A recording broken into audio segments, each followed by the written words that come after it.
வளர்ந்து வந்த பூனதானே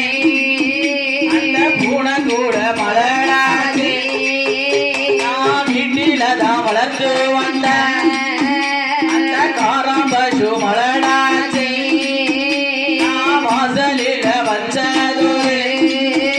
அந்த மாலமரம் பூக்களையே நான் முஞ்சத்தில வைத்ததோரு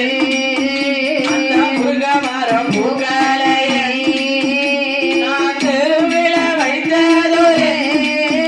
நான் தெருவில வைத்ததோரு ஐயா தென்னை மரம்